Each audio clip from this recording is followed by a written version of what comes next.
Di sebuah planet, Gorr dan putrinya tengah berjalan di tengah gurun yang sangat tandus. Gorr terus berdoa kepada Dewa Rapuh yang merupakan junjungannya. Sayangnya, putri Gorr yang bernama Love telah mencapai batasnya dan meninggal. Gorr yang putus asa pun berbaring sambil memeluk putri tercintanya. Tiba-tiba, ia mendengar sebuah bisikan dan bergegas mengikuti arah dari mana datangnya suara tersebut. Gorr menemukan sebuah oase dan langsung melepaskan dahaga serta rasa laparnya di dalam tempat itu. Ia terkejut ketika mengetahui Rapuh, dewa yang menjadi pujaannya berada di tempat itu. Sayangnya, Rapuh malah mengejek Gorr dan menganggap keyakinan umatnya itu sebagai hal lelucon. Gorr merasa kecewa dan sebuah pedang bernama Natural Sword menjadikannya sebagai pemilik. Lalu, kekecewaan Gorr berubah menjadi kemarahan dan ia pun menebas Rapuh hingga tewas dan bersumpah akan membunuh semua dewa. Di tempat lain, Thor dan The Guardians of the Galaxy telah mendapatkan kembali kebugarannya dan baru saja berhasil menyelamatkan sebuah planet. Mereka mendapat banyak sinyal permintaan bantuan dan Thor menemukan salah satu sinyal tersebut berasal dari Lady Sif. Maka, Thor memutuskan berpisah jalan dengan Quill dan kawan-kawan untuk segera menolong rekannya sesama Asgardian itu. Bersama Korg, Thor tiba menemukan Lady Sif yang terluka. Lady Sif pun segera memberi informasi kepada Thor tentang pembunuh dewa yang kini tengah menuju bumi. Sementara itu, Dr. Jane Foster, mantan kekasih Thor, tengah berjuang melawan kanker stadium 4. Jane yang semakin melemah menemukan sebuah referensi mengenai Mjolnir yang dapat memberi pemiliknya kekuatan dan kesehatan. Maka, ia pun mendatangi New Asgard yang kini menjadi sebuah destinasi wisata dan menemukan Mjolnir yang telah menjadi kepinagan. Tiba-tiba, langit berubah menjadi gelap dan petir menyambar. Suatu malam, Gorr memulai serangannya di New Asgard. Dengan Natural Sword, ia memiliki kekuatan untuk memanipulasi bayangan dan menciptakan monster yang juga dari bayangan. Valkyrie yang kini menjadi pemimpin Asgard tidak tinggal diam. Thor pun datang tepat waktu dan melawan pasukan Gorr. Lalu, satu orang lagi datang membantu mereka dengan membawa Mjolnir sebagai senjata dan sukses membuat Thor terkejut. Thor menjadi lebih terkejut lagi ketika pengguna Mjolnir itu adalah Jane Foster. Ternyata, Thor tanpa sengaja pernah meminta Mjolnir untuk melindungi Jane. Itulah yang menyebabkan Mjolnir bereaksi dan menjadikan Jane sebagai pemiliknya sehingga kini Jane Foster memiliki kekuatan layaknya Thor sendiri. Thor, Valkyrie, dan Jane serta para Asgardians berhasil memukul mundur Gorr malam itu. Akan tetapi, dengan kemampuan bayangannya, Gorr sempat menculik dan membawa pergi anak-anak para Asgardian.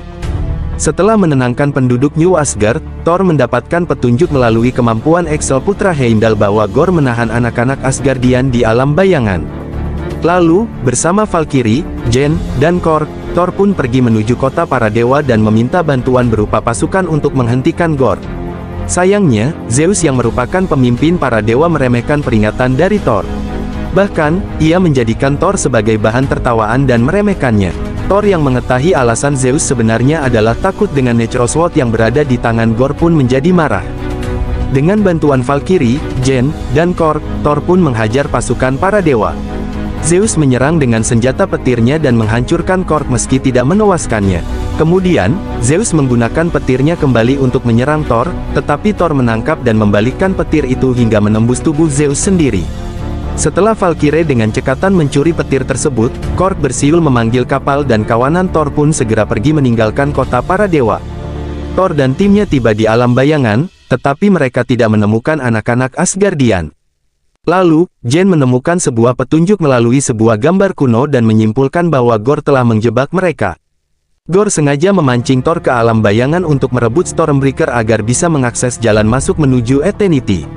Eternity sendiri adalah sebuah entitas yang berada di pusat alam semesta.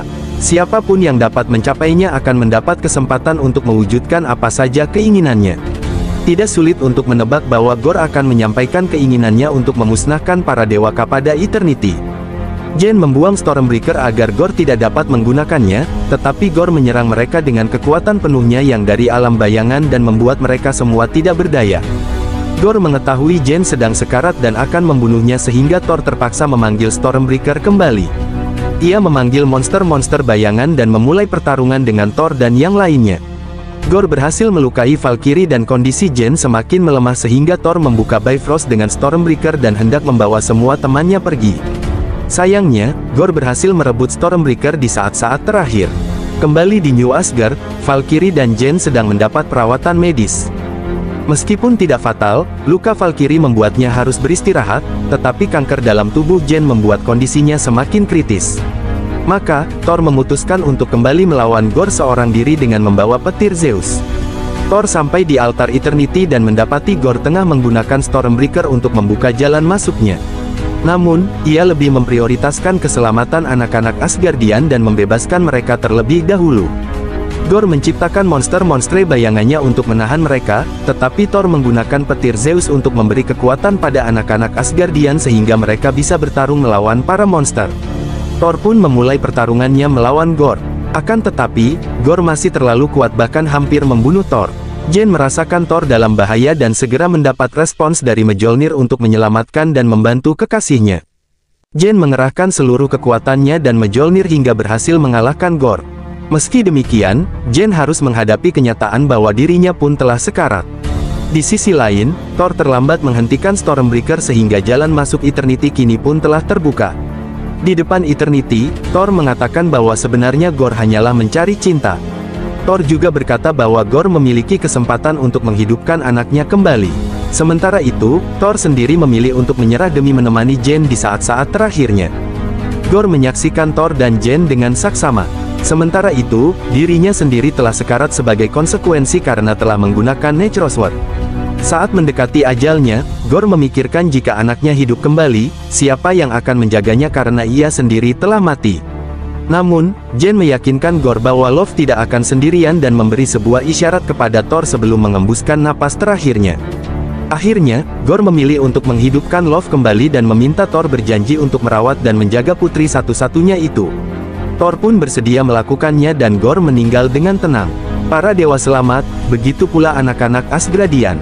Thor membawa mereka semua kembali ke New Asgard dan mempertemukan kembali anak-anak itu dengan orang tua dan keluarga mereka.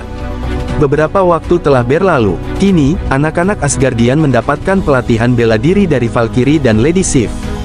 Thor sendiri mengadopsi dan mengasuh Love dengan baik. Mereka berdua menjalani kesibukan sebagai pemberantas kejahatan yang terkenal dengan sebutan Love and Thunder. Di sisi lain, Zeus merasa dendam atas perlakuan Thor padanya. Ia juga merasa manusia telah mengabaikan para dewa dan lebih memuja para superhero.